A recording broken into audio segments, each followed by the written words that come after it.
do I have a treat for you today? Dark Cloud 2, known as Dark Chronicle in anywhere except, what was it, the US, UK, and Canada. Sequel to a game called Dark Cloud, which I've never actually played. I've heard good things about it, so I may check it out later. But, as you can see, you don't need to have played one to enjoy this game. Now, look at that sweet cover. This is what drew little me into playing this game. Girl with a sword, kid with a wrench, all kinds of odd things on the front. And he turns to the back. You get the guy who you're guessing is probably the villain. And he looks awesome. And then of course there's the text. Build your world. Invent your weapons. Create your adventure. Discover a secret binding the past, present, and future. A secret where an innocent inventor, a temporal warrior, and an angel's evil hold the key. Experience an epic action role-playing adventure that relies on your innovation as much as exploration and fighting reflexes. Enhanced diorama allows you to recreate worlds with more freedom and flexibility. Tinker with the invention system, allowing you to create hundreds of items, including tools, weapons, and more. Fight your way through an array of unexplored dungeons, including caves, sewers, and forests. Of course, there's always a sewer. Vibrant graphics complemented by movie-caliber voiceovers. Over 100 hours of action RPG gameplay filled with hundreds of items, numerous levels, and wide array of monsters. There should probably be a wide array of monsters, but minor nitpick. Still sold me on picking this up when I was a kid, and I have not regretted it since. Now, I'm trying to keep this short because the video I'm going to put this in front of is very long. Well, I could probably do this without putting it on and just have this voice over the text like I've been doing. I'm going to 1, test the camera, 2, test my lighting setup, and 3, test the microphone, which sometimes has a buzz.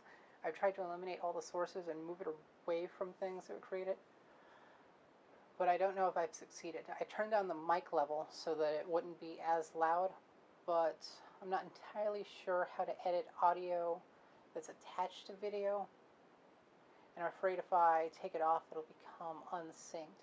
So if you have any tips for that, leave it in the comments. And of course, I'm going to be using a different mic for the voiceover, one that may come with its own problems, which I'm usually good at removing, but sometimes it creates an odd difference. So if you have any tips for that, feel free to leave it below.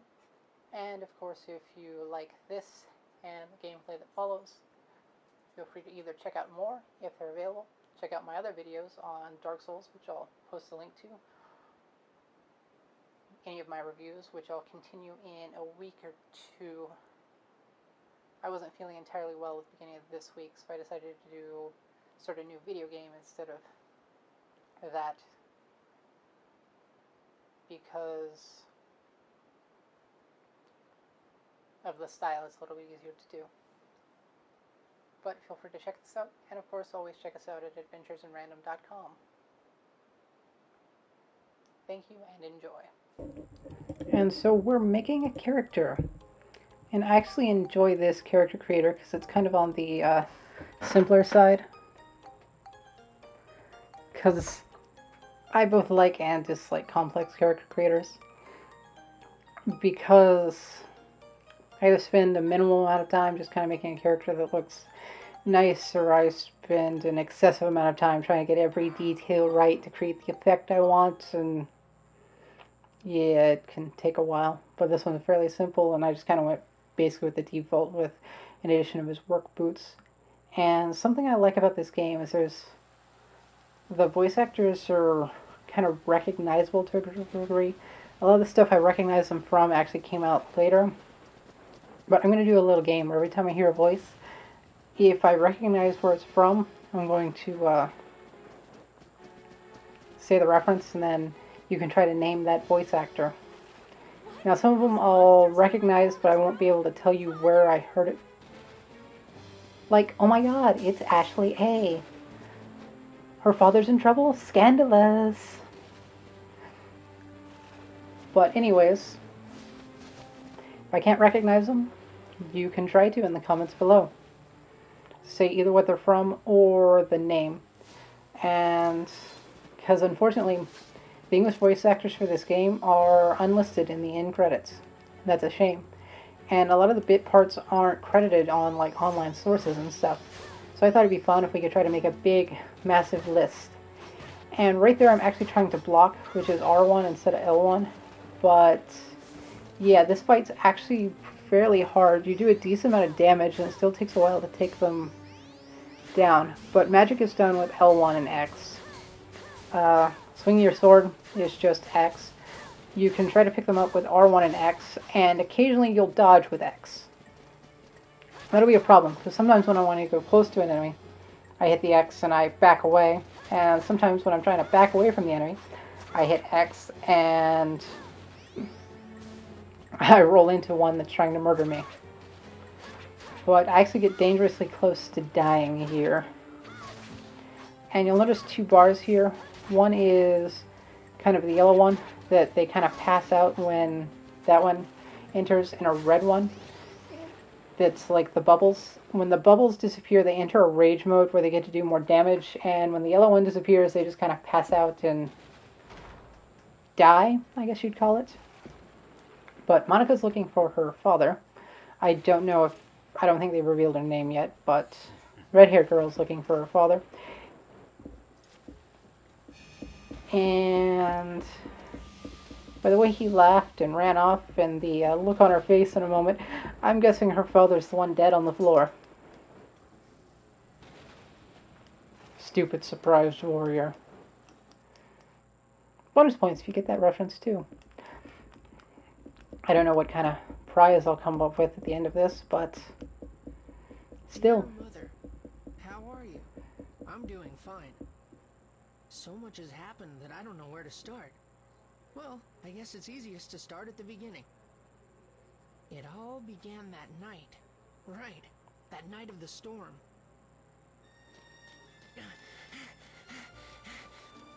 Well, that's not the beginning, just a beginning. But, it seems our protagonist, Max, is secretly Robin, leader of the Teen Titans. We'll get pretty close to a cyborg later on, and we have a beast girl instead of a beast boy, but many spoilers. Max works at a kind of repair shop type thing, where he is mentored by this nice old fellow kind of off to the side. Yes, you look very wet, Max. Yeah, I guess, but take a look at this. Haha, ta-da! Check this out. I got a ticket for Flotsam Circus Troupe. Oh, good for you. Your dad's not gonna try to stop you? He said I could go. Well, you'd better finish your work quick then, huh? Right. Hey, Max, what's that you got there? What's this? Father gave it to me yesterday. Always wear it, he said. It's pretty old. I don't know what it is. Well, can I get started? Oh, yeah, go ahead. Gable's vacuum is set up below. Go to it, lad. Leave it to me. And interestingly enough, Max's mentor is Grandpa Max, or Max Tennyson, as some of you may know him. And that is a save thing, and I go ahead and save. Yeah, I'll probably accidentally do that a couple of times, so I'll have to remember to just maybe switch the memory card so I don't accidentally try to save to the full memory card constantly.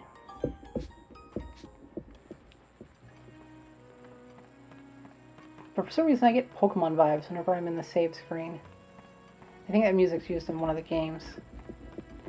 But anyway, I That's the vacuum you have to repair. And it tells you you need a wrench even though you're wearing a tool belt. And on the table you'll find a notebook, which I go ahead and pick up even though I don't think we need it right now. Then you can get the wrench and you can talk to the bookshelf, but you don't really need it right now.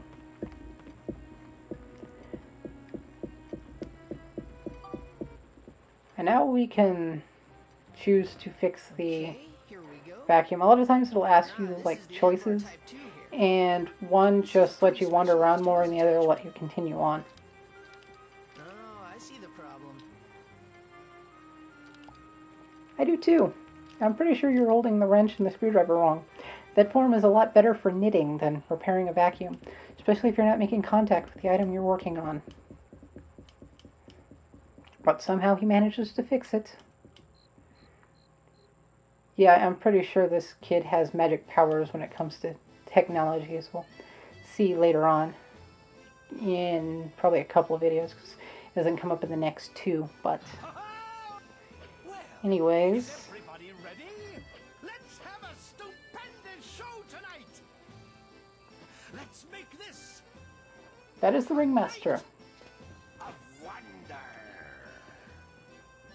All right. It's also Phil and Lil's dad, Howard DeVille. And he seems to be greatly enjoying this role. Because I don't think he knows how to whisper as the clown.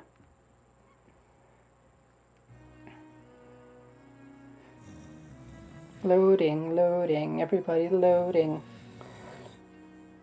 Apparently working on a vacuum is either boring or tiresome work, because he manages to pass out, even though he apparently had a lot of work to do. It's about to start. Why the heck didn't it go off? Huh? Yes, apparently he can figure out how to fix a vacuum, but he doesn't know the causes for why an alarm clock may not go off, like forgetting to actually set the alarm. Gotta love how characters run in this game. Like, you have characters who look like they run awkwardly, and characters who run super awkwardly. I think some of the monsters have the most normal looking walks, and that's because they have more animal movements than humanoid.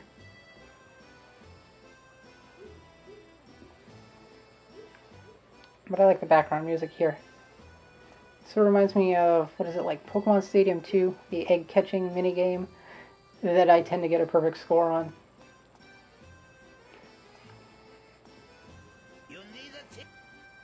Now, I'll wait for this one because I accidentally cut it short. But this is where we're introduced to a both helpful and annoying mechanic of this game. When you want to give a character an item, you have to open that inventory. But I'm pretty sure that little kid just snatched it with either his head or his teeth or his hair. Because I've watched this about 6 times now, and I'm pretty sure his hands are nowhere near it. But to pass on items, you have to press square to open up the inventory and then select it in your inventory. This is helpful because it means you're not accidentally giving away items that you didn't realize you were going to give up, or the last of an item. But it also gets annoying when that's the only use that item has, like there's no other person you give a ticket to. I'm going to be waiting here a while because I'm guessing it's not open at night. And I don't know who you need to talk to there, but I'm pretty sure the mayor isn't in. Me? No, sorry. And here we run into our first possible glitch. I call it a possible glitch because I'm not sure if it's this save that's the glitch or the other one's the glitch. I'm not sure how it's supposed to play out. But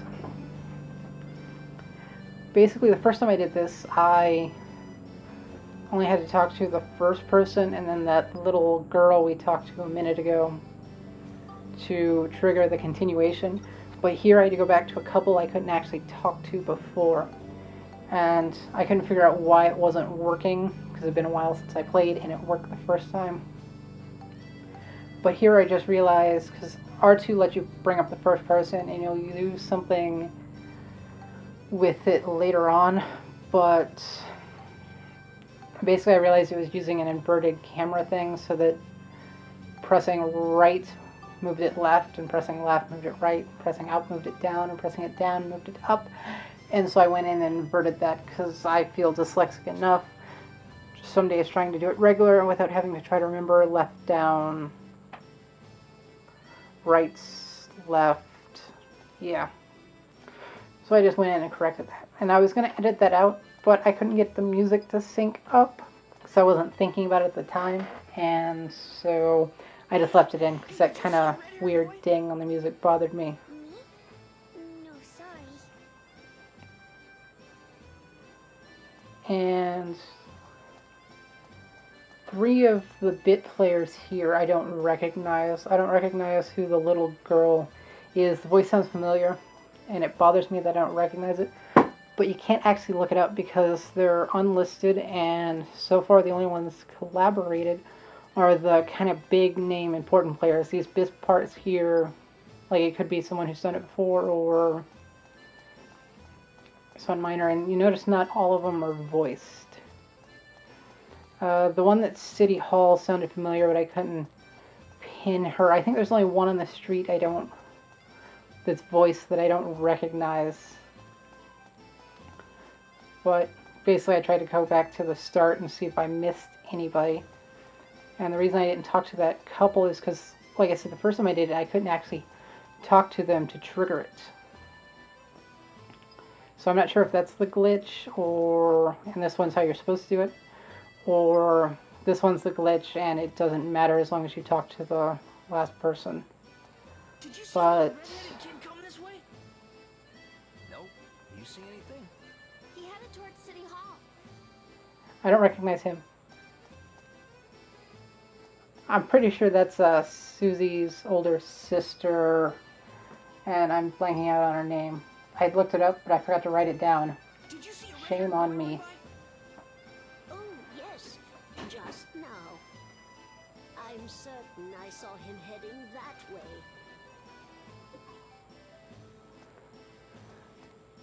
I recognize her voice, but I can't remember the character.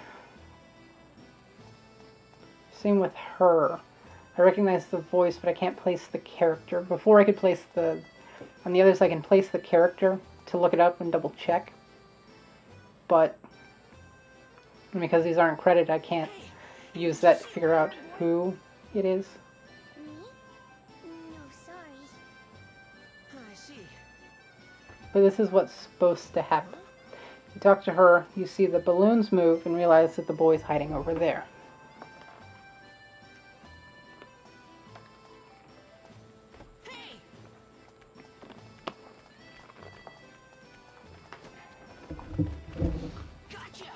And after a very nice tackle, Hand over the ticket. Max confronts the I'm boy. sorry. I just wanted to see the circus. Just once. You really want to see the circus, huh? This is another one I recognize, but I can't place. I'm sorry. I promise I'll never. And it may be someone else's voice just modified slightly. Alright. Here you go. Huh? Come on, it's yours. Really? Yep. I'll go see you next time. Wow, thanks. Really? You'd better go now. It's about to start. Okay, see ya. Bye.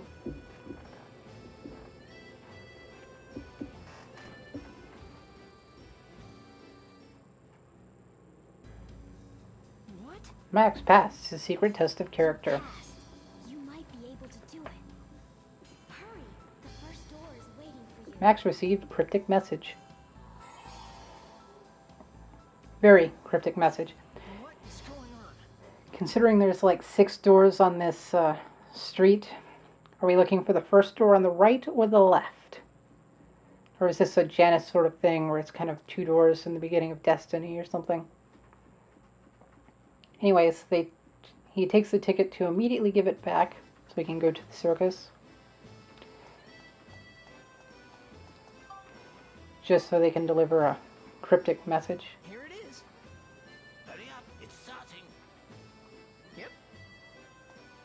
And I'm guessing it's only 3 gold coins for the chocolates you have in your pocket. Sorry about my accent, I can't get anywhere near that, guys. But what's it with these people from... mysterious people with cryptic messages? Especially when it's about destiny and stuff, because the protagonist almost never figures out what it's supposed to be. And it usually causes more trouble than just telling them straight. Hey, this is no good. Hey, guys, should we move so this little kid that walked in can see the circus? No, no, no. If we move, the plot won't advance. But what if he just moves around us and looks at one of these clearly open spots? Nah, he'll never figure that out. He's gonna go climb that ladder and run around on top like an idiot so we can advance the story plot.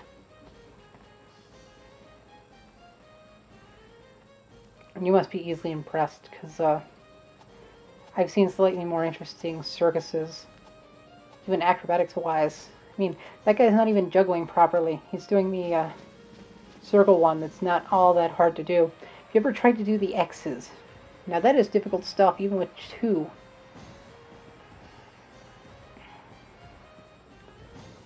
And of course we bring out a very, very angry looking elephant. He's got the look like, come on, come on. See what happens if you pierce one more ear. I can kill you all if I want to. And I'm pretty sure they're supposed to be playing her up as like fan service or something, but I don't really see the appeal. Look at that angry eye. And after you see this, you're going to think that... I'm not sure which game came first, but Jet and Titus's jet shot seems a lot less impressive when you realize that this elephant can pretty well do it also. I mean, he doesn't score the goal afterwards, but he's pretty well got the form. And he's doing it about like he'd do in soccer. Considering he has no hands, I'm pretty sure all of his movements are legal. And now we go back to some very less impressive stuff, because elephants don't like to stand on their legs off balance or jump at all, because it would snap their legs. And I'm pretty sure the audience is only cheering because she's wearing a mini skirt, so I'm pretty sure the entire audience just got to see what she's wearing underneath. You're certainly looking well. We didn't, because this game is rated T, with only violence and not anything suggestive like that. You thought of everything. Huh? What's this about? Even though this somewhat flamboyant sounding guy is sounding like he's very much enjoying the mayor's chestnuts.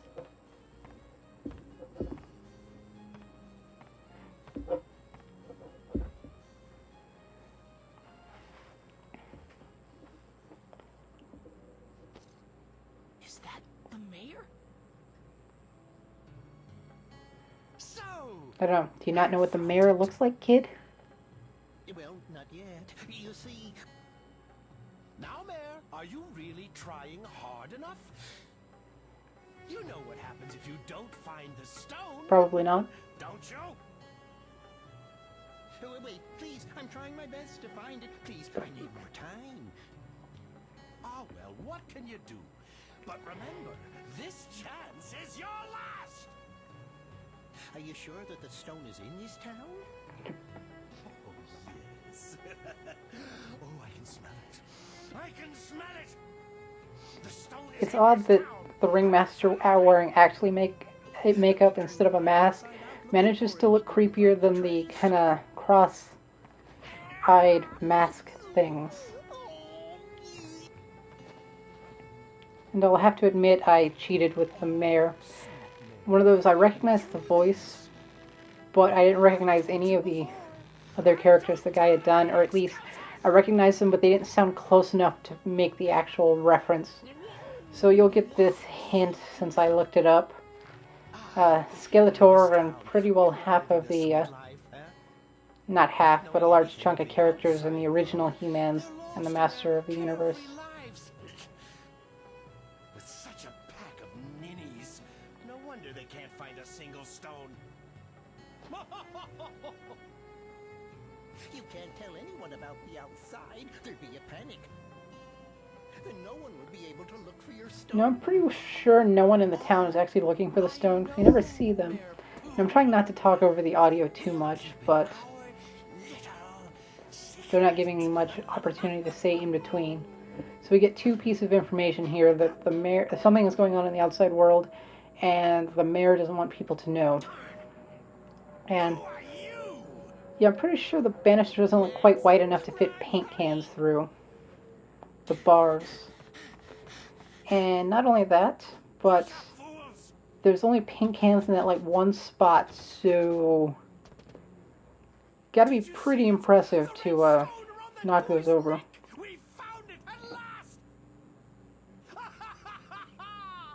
I'm pretty sure they couldn't see it if they were in boxes, dude. But I'm pretty sure these clown guys are puppets, or at least they and a lot of the humanoid enemies in this game that have their faces covered act a lot like puppets, like they're on strings or something. Just by the fact that they're basically curled up in boxes. They run even more awkward than Max due to like the colors and the long legs. And they didn't react to knowing they have to chase after Max until ordered to do so. And they pretty well continue on regardless of their own safety. So come across as fairly mindless. And I'm pretty sure it'd help their depth perception and striking enemies if they had something slightly bigger than those Jack-style crosses for their eyes. Just saying. And I don't know if this is a thing normal circuses have but it seems those two trapeze things are connected so that when you swing on one, it swings out the other. But that always seemed odd to me, because like they try to show the mechanism, but it doesn't look like it would work, or it'd swing the opposite direction you'd want it to. So does anyone know if that's an actual circus thing, or what? I was going to look it up, but I decided it'd be an interesting question to engage anyone who decided to watch this video. Because I want the kind of people eager to talk about odd contraptions like that. Just because you're like my kind of people. But yeah, see their own safety. Like, a couple of them have fallen already and they haven't decided that it's not worth it to chase Max. And they even hop on this thing, knowing full well that it probably can't support the weight of all of them. And then even though this kid foiled him at every turn, they still continue to attack him. And I love how the circus people just think it's part of the show. You never think, oh my god, that kid's in trouble. Bunch of clowns just showed up with knives. Are they actually going to murder that kid? Just no reaction at all. And I love the kind of... There's quite a bit of a Zelda vibe going on here. I think it's just like a lot of games of this type are kind of inspired by that. And yeah, I completely missed this guy for a while. I momentarily forgot how to log on because I think I'd been up like 17 hours when I was after and worked the night before I started to record this, so Max's wrench has tasted blood. It now thirsts for more. Continue to kill, kid. Continue to kill. And as you'll see, I kind of... Basically, someone walked in and talked to me while I was working here, asking me, like... I think they first asked if the character I was playing was Mario, and then asked if it was a Link. And I had to turn and ask them, have you ever actually seen those games? Anyways, thanks for watching, and join me in the next part where we escape the circus and we get to see a very interesting looking robot. Remember to check us out at adventuresrandom.com or check out more videos if you like what you see.